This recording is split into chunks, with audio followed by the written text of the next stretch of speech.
Rebonjour, bienvenue à Histoire de livres. J'ai le privilège de vous proposer de très belles rencontres avec des auteurs que vous n'avez peut-être jamais eu l'occasion d'entendre discuter de leurs projets. Ce qui m'intéresse en particulier dans cette série d'émissions, c'est de vous faire connaître la petite histoire qui se cache derrière chaque livre. Alors, j'ai le plaisir aujourd'hui d'accueillir mon invité, Claude Drouin.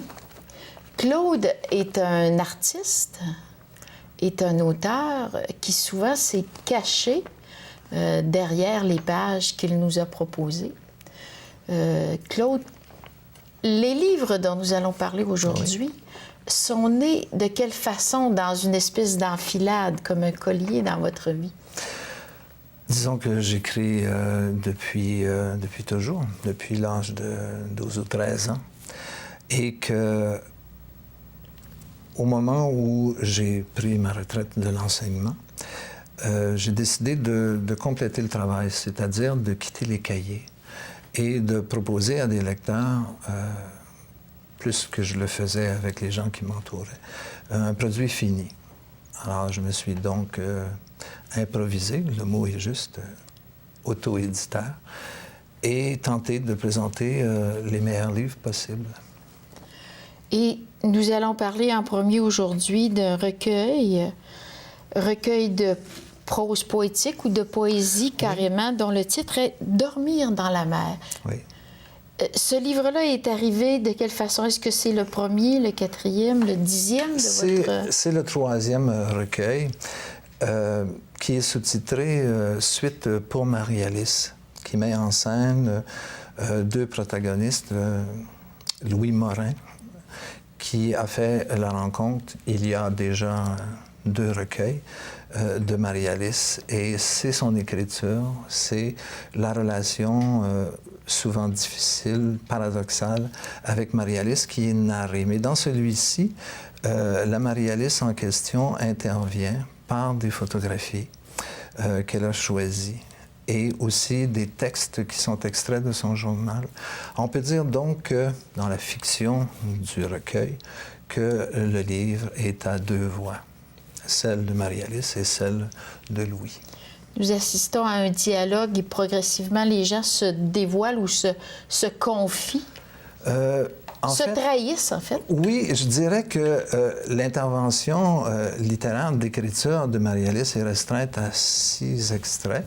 Par contre, ces photographies viennent appuyer chacun des textes. Non pas que le texte soit le miroir de la photographie, mais bien que la photographie crée l'ambiance pour la lecture du texte. Quel était votre choix comme auteur ou comme éditeur même de mettre en valeur de cette façon l'ensemble de ces textes? Nous avons ici une très, très jolie présentation qui sert très bien l'ouvrage. De quelle façon êtes-vous arrivé à cette combinaison de mots et d'images? En fait, je n'avais pas décidé de la façon dont je bâtirais le livre. Je voulais faire un 3e recueil qui mettrait, d'une certaine manière, fin à l'histoire de Marie-Alice et Louis. Et après avoir séjourné dans le Bas-Saint-Laurent et en Gaspésie, et avoir pris des photos, j'ai décidé d'inclure les photos. Donc, j'ai fait le travail très sommaire et très artisanal de la mise en page de ces photos. Et après avoir constaté qu'elles parlaient parfois autant que le texte, j'ai décidé de les garder. C'est un très, très heureux mélange qui nous amène à sortir des sentiers battus dans l'expression littéraire. Est-ce qu'on retrouve d'un livre à l'autre, puisque nous allons ensuite parler du roman « Nos », que vous signez également, est-ce qu'on retrouve d'une expérience d'écriture à l'autre le style de Claude Drouin? Oui, on me dit, et même on me répète que mon écriture est très poétique, même en prose. C'est un lyrisme contrôlé que l'éditeur, la partie éditeur de mon travail, tente de mater. mais je reste quand même quelqu'un qui se laisse aller à la métaphore. Sans nuire, je l'espère, à l'écriture, mais cette écriture imagée est mon style, oui. Et elle tient la route autant en poésie qu'en prose. Par contre, il s'agit d'un roman policier, un roman plus noir, plus exigeant dans la forme. Alors, j'ai laissé de côté peut-être la métaphore, mais on voit qu'elle tente de pousser entre les crevasses. Oui, elle pointe à chaque fois. Malgré votre désir de ne pas la mettre en valeur, elle s'immisce dans le récit. Oui. Alors, je dois vivre avec ça. Si l'écriture, c'est d'abord un style, bien, oui, il faut que j'accepte que c'est le mien. OK. Alors, dans No, vous nous entraînez dans un univers beaucoup plus complexe. Les émotions, les sentiments, les faits même nous amènent à regarder l'écriture et regarder l'auteur de ces textes d'une autre façon. Parlez-nous un peu de la façon dont vous avez tissé ce récit. D'abord, il a été initié il y a une quinzaine d'années, alors que j'étais enseignant au secondaire. Et j'avais quelque chose à dire à mes jeunes sur la façon que je les percevais, la façon que je souhaitais que l'éducation soit faite. J'ai essayé de raconter une histoire qui, en cours de route, a non pas tourné au vinaigre, mais est devenue excessivement noire. Et je me suis aperçu que ce n'était pas ce que je voulais dire. Alors, j'ai dû reconstruire ou en fait redéfinir l'histoire pour la présenter d'une façon plus positive. Alors, je n'en dirai pas plus parce que ce serait retourner les arcanes de l'histoire. Alors, je laisse les lecteurs avec cette présentation. Quel serait le message caché que l'enseignant et l'auteur en vous a voulu semer dans ce livre? Que les enfants sont fragiles. Surtout ceux qui ont mal vieilli. Certains adultes ont encore des blessures de jeunesse. Et je pense que c'est dit. Ce livre va un petit peu plus loin que son écriture même. Ça dépasse l'anecdote. J'ai la prétention de croire qu'il faut le lire avec un certain recul et le lire lentement pour en saisir l'essence. Bien, votre public, dans ce genre littéraire, se situerait dans quelle gamme socialement parlant? Est-ce que vous parlez des jeunes aux jeunes eux-mêmes, ou vous parlez aux adultes qui étaient des jeunes? J'ai eu l'occasion de constater pendant les 40 années où j'ai enseigné que les jeunes sont déjà très vieux et que les vieux restent jeunes. Donc, ça s'adresse à tout le monde, peu importe l'âge, parce que, pour employer un cliché, on a l'âge de ce qu'on a vécu. Et certains jeunes de secondaire 4 et 5, autant que du collège, de l'université ou des adultes, peuvent y trouver leur compte, parce qu'on parle de thèmes qui sont récurrents en société. Le deuil, la mort, le suicide, la pornographie sont des choses qui ressurgissent à chaque fois que l'on ouvre la télé ou qu'on ouvre le journal. J'ai voulu ramasser ça, peut-être dans une espèce de condensé, le mettre en histoire et faire en sorte qu'en le lisant, les gens réfléchissent. Mais ce n'était pas un livre à message, c'était un livre de témoignage. Mmh. Oui.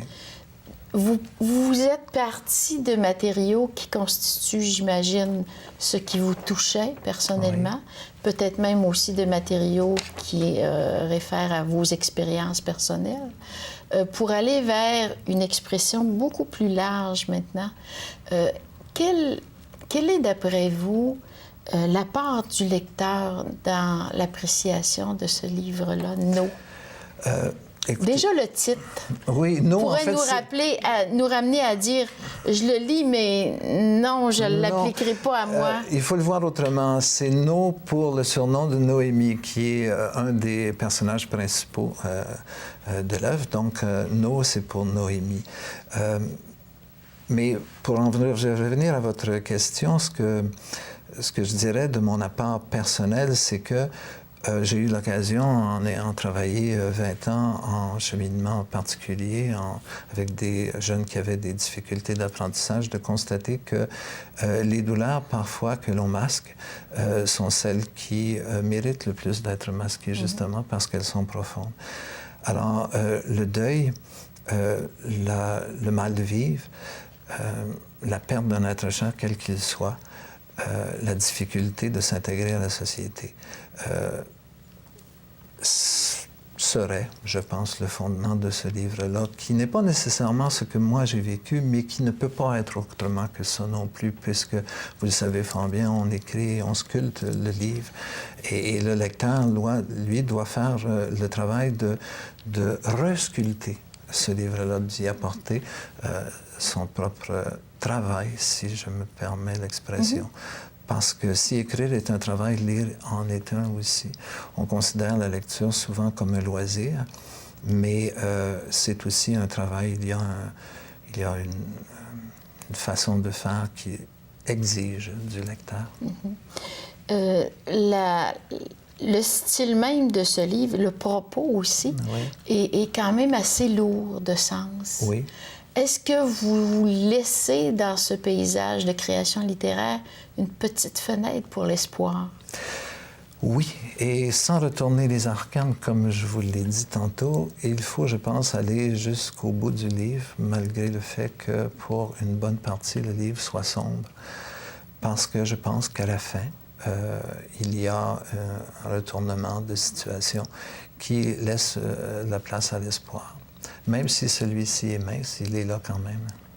Vous aviez dans vos notes concernant votre poésie une phrase très jolie qui dit « Je vous propose une super vision du monde ».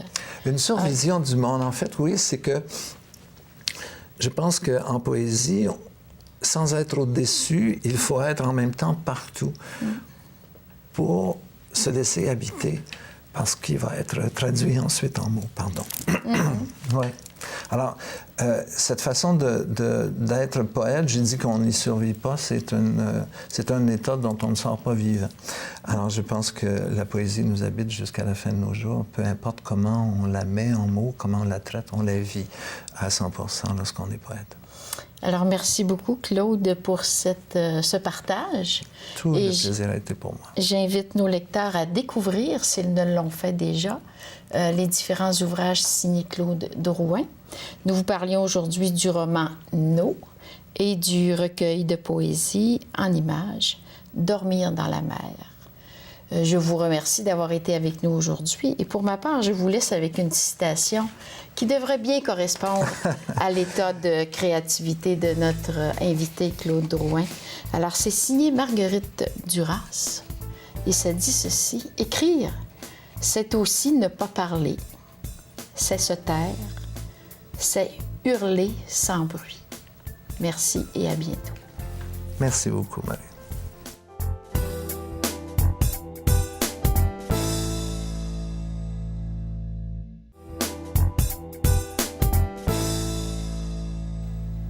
Bonjour et bienvenue à une nouvelle émission de Histoire de livres. J'ai le plaisir aujourd'hui d'accueillir à mes côtés M. Bernard Joly. Bonjour, M. Joly. Bonjour, Mme Brassard. M. Joly vient de publier un livre qui s'intitule « Ma douce belle, ma souffrance, mon univers ». Je suis très intriguée d'abord par le titre de votre ouvrage, mais j'aimerais bien d'abord savoir qui est Bernard Joly. Bien, moi, en fait, je suis né à Montréal. Jusqu'à l'âge de 5 ans, j'habitais à la rue Joliette, à Montréal, avec mes parents, bien sûr. Et puis, par la suite, mes parents ont acheté une maison à Rosemont, dans le quartier Rosemont. Alors, j'ai vécu là de 5 ans à 21 ans. Donc, j'ai fait mon secondaire, mon primaire, mon secondaire. Et en même temps, ben, j'ai étudié le piano. Parce que j'ai une famille où il y a beaucoup de musiciens, puis il y avait toujours un piano à la maison. Puis bon, donc, à la longue d'écouter mes sœurs jouer du piano, ben, je suis tombé en amour avec le piano. Et donc, j'ai étudié le piano. J'aurais voulu faire carrière là-dedans, mais la vie m'a amené autrement, mais il demeure quand même que je l'ai étudié, mais j'ai même été jusqu'à Vincent d'Indy. Mais j'ai pas terminé. Bon, pour X raisons. Et puis, par la suite, la vie s'est emparée là, de chacun, là, m'a amené ailleurs, mais j'ai toujours eu une passion pour la musique et puis l'écriture. L'écriture est venue un petit peu plus tard ou vous l'avez cultivée tout au long de votre vie? Non, j'ai toujours écrit, j'ai toujours aimé écrire. J'aime beaucoup la lecture, mais j'ai toujours aimé écrire mes états d'âme, mes émotions, mes sentiments vis-à-vis de la vie. Mais ça restait dans mes tiroirs, ça, finalement. C'était pas sans aucune autre intention. C'était pour me faire du bien, puis j'aimais ça. Mais il a fallu un déclencheur puissant pour vous amener à écrire le livre que vous nous présentez aujourd'hui. Dans quel contexte l'avez-vous créé? Oui, effectivement, c'est un contexte assez particulier. Je pensais jamais que ce serait un contexte comme ça qui m'amènerait à publier un livre. Excusez-moi, c'est mon épouse qui, en 1999, elle a eu un diagnostic de cancer. Alors, c'est sûr que la nouvelle du cancer, c'est un choc, mais c'est pas tellement le premier cancer comme le deuxième qui est encore pire. Mais en tout cas, à tout événement, à partir de là, c'est ça qui fait que j'ai recommencé à écrire et j'ai refouillé des anciennes compositions que j'avais faites, je les ai retravaillées parce que ce livret il est accompagné aussi d'un CD de musique qui accompagne chaque texte que j'ai écrit. Et puis, c'est à partir de 2000 que j'ai commencé à écrire. Ça m'a pris 10 ans, finalement, pour écrire tous ces textes-là, la musique. Mais ça m'a accompagné, ça m'a libéré énormément de ma peine, là, de ma souffrance. C'est une thérapie, c'est un cliché, comme on dit, mais c'est une thérapie vraiment. Okay. Mais on est quand même dans l'expression poétique. Oui. Mais en même temps, dans le témoignage d'une expérience douloureuse qui est celle de la perte ou de l'accompagnement de votre conjointe jusqu'à son décès. Oui, absolument. Oui. Alors, qu'est-ce qu'on va trouver comme, je dirais, comme grande ligne dans votre expression? On se prépare, on accueille le choc de la maladie et à chaque fois, ça vous amène à créer une poésie ou un texte qui vous permet de travailler cet aspect? Oui, ce qui arrive, c'est que, justement, c'est un tsunami d'émotions. Lorsque vous accompagnez une personne, d'autant plus que c'est votre épouse, ça peut être votre enfant ou quelqu'un de très près. Alors donc, vous avez le déni, vous avez la colère, la dépression, la peur. Ce sont tous des émotions qui se chevauchent aléatoirement, mais ce sont des émotions tellement fortes là, que... Alors, c'est pour ça qu'au fil des ans et au fil que ma femme, plus ça allait, naturellement, plus... avec l'évolution de la maladie. L'évolution, c'est ça. Vous avez donc travaillé l'écriture en relation avec votre préparation à ce qui s'en venait? Oui, avec chaque émotion, puis le deuil anticipé, parce que c'était une maladie incurable, là, au point où elle était rendue. Mais vous auriez pu en faire un témoignage personnel, privé ou familial. Oui. Votre intention en l'ouvrant ou en l'offrant comme un livre que vous pouvez partager avec d'autres, quelle était votre intention derrière Bien, c'est ça. Effectivement, c'est une bonne question parce que tout au long de ce travail-là, je ne pensais pas aboutir à la publication d'un livre. Mais finalement, je l'ai tellement travaillé et ça m'a fait tellement de bien que je me suis dit, coudonc, je ne peux pas laisser ça dans mon tiroir, ça n'a pas de bon sens. Ça pourrait aider d'autres personnes qui n'ont peut-être pas toujours les mots pour dire leur souffrance ou qui n'ont pas toujours parce qu'on se sent tellement seul là-dedans. Ils n'ont peut-être pas la capacité de l'exprimer, de verbaliser toutes ces émotions. C'est d'ailleurs pour ça que dans le livret, j'ai prévu même quelques pages lignées pour que les gens témoignent de leurs propres émotions. Donc, il y a un espace pour que le lecteur puisse à son tour se faire une espèce d'examen de ses propres émotions. Oui, exhumer ses émotions, là. OK, les exprimer. Les exprimer, exactement. Et sur le fil un peu de votre propre expression, aller peut-être au-delà de ce qu'il vit lui-même dans son contexte. Oui. Okay. D'ailleurs, tous les gens à qui je faisais lire quelques textes, aléatoirement, ils prenaient une page, puis ils étaient déjà émus par les paroles qu'ils lisaient, parce que ça a été fait vraiment dans le creux, là, de l'émotion, à tel point qu'il m'arrivait des fois d'écrire une phrase, puis j'étais obligé d'arrêter parce que c'était trop émotionnel, là, c'était trop... Bien, jouons donc ce jeu. Je vous inviterai à me faire la lecture d'un extrait. Oui, ben oui, avec plaisir. Je crois même que j'ai oublié. Vous pouvez le faire au hasard ou trouver une page que vous connaissez. Oui, non, je vais retrouver... Pour qu'on puisse donner à nos téléspectateurs un exemple de ce qui est du genre de lecture qu'on pourra retrouver. Alors, on vous écoute, M. Bernard Joly. Alors, le titre, c'est « Comment vivre seul ». Ça a été écrit en 2002. « Comment vivre seul ». Tout a changé dans ma vie de tous les jours. La tumeur de ma femme nous fait la vie dure. Je rêve d'un miracle dans ce parcours. Et je suis aux aguets de ses moindres blessures. C'est un SOS. Il n'y a plus grand-chose qui m'émerveille. Voyage soleil, tous nos projets sont en veille. Je suis jaloux de tous ceux qui en profitent. Moi, la vie m'indique un panneau lumière exit. Nous sommes en laisse. Comment vivre seul, tout seul pour moi-même, quand ma vie est dans tes yeux, toi que j'aime? Comment vivre seul, si seul de ton absence? Je ne veux pas, ne peux pas vivre un jour ton silence. C'est une grande beauté et c'est vrai que les mots sont tout à fait le reflet des étapes que la personne qui accompagne une compagne, une conjointe malade ou un conjoint malade doit ressentir au fil du temps. Vous avez témoigné d'une très grande solitude dans cette démarche. Est-ce que c'est le lot de la plupart des accompagnants ou des aidants naturels d'avoir à supporter une solitude et une espèce de mise en retrait de la vie sociale habituelle pendant l'accompagnement d'une personne malade? Oui, c'est une immense solitude. Parce que c'est sûr, quand on aime tellement la personne qui est malade, là, comme je disais tantôt, c'est ma femme, mais ça aurait pu être un enfant, on est en eux. En fait, on vit leur souffrance. Et Dieu sait, la personne qui souffre, on le sait qu'elle est seule dans sa souffrance. Mais quand tu aimes beaucoup, quand tu as beaucoup d'empathie, tu vis la souffrance de l'autre.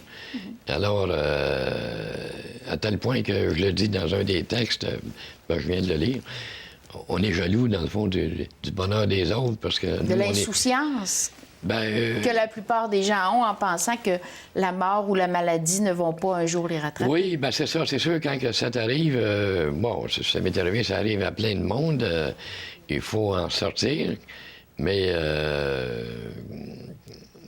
l'insouciance, c'est pas facile à aider, hein, de trouver les mots. C'est pour ça que moi, j'ai voulu vraiment là, faire ce travail-là pendant que j'étais dedans. C'est pour ça que les paroles sont sensibles puis sont vraies.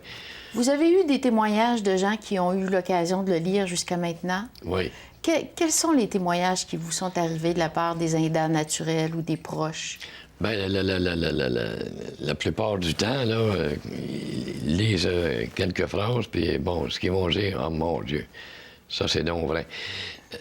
Ben d'ailleurs, j'avais une chanteuse, j'étais en contact avec une chanteuse, et puis sa mère était dans le conseil de la FADOC dans les Laurentides. Et puis ils l'ont lu tous les deux, et puis elle m'a rappelé par la suite, et puis elle a dit, mon Dieu, Bernard, elle a dit, c'est effrayant, tu nous as fait pleurer. C'est bien. Alors, ça commence par les larmes. Oui. Mais ça représente aussi une identification à cette souffrance que vous avez si bien traduite. Oui, absolument, absolument. Éventuellement, il y aura peut-être un spectacle qui va ressortir de cette expérience. Oui, je l'espère. C'est sûr que je voudrais que ça aille plus loin que ça. D'ailleurs, quand j'ai fait mon lancement de livre, j'ai fait un mini-spectacle. Okay. Effectivement, parce que je joue là, de la musique, du clavier, du piano. Et puis, ça a été bien apprécié. Mais oui, éventuellement, ça sera quelque chose qu'il faudrait développer. Là. Oui. Alors, en attendant ce moment, hein, les gens peuvent se procurer le livre « Ma douce belle, ma souffrance j'ai de la misère avec Mon univers. Mon univers de Bernard Joly. Oui. Livres et CD musical Oui. sont disponibles maintenant dans toutes les librairies. Oui, absolument. Et ce livre s'adresse évidemment à tout lecteur, toute lectrice, mais particulièrement aux personnes qui sont à préparer un départ, Oui, les personnes qui ont à vivre avec le départ d'une personne chère Absolument. et qui cherchent un moyen de se réconcilier avec la vie malgré tout. oui, ça s'adresse aux aidants naturels et puis aussi aux endeuillés, finalement. Alors, oui. Alors, on Absolument. vous remercie, M. Joly, d'être venu Ben, aujourd'hui mon nous Dieu, c'est voir. moi qui vous remercie, Mme Brassard, de cette belle invitation. Et Merci beaucoup. on rappelle aux gens que le livre est disponible dans toutes les bonnes librairies, évidemment, et de se le procurer. Le livre de M. Bernard Joly est publié aux éditions MFR Éditeurs. Je termine ce segment en vous laissant une pensée d'Edmond Rostand. C'est la nuit qu'il est beau de croire à la lumière. Oh. Merci.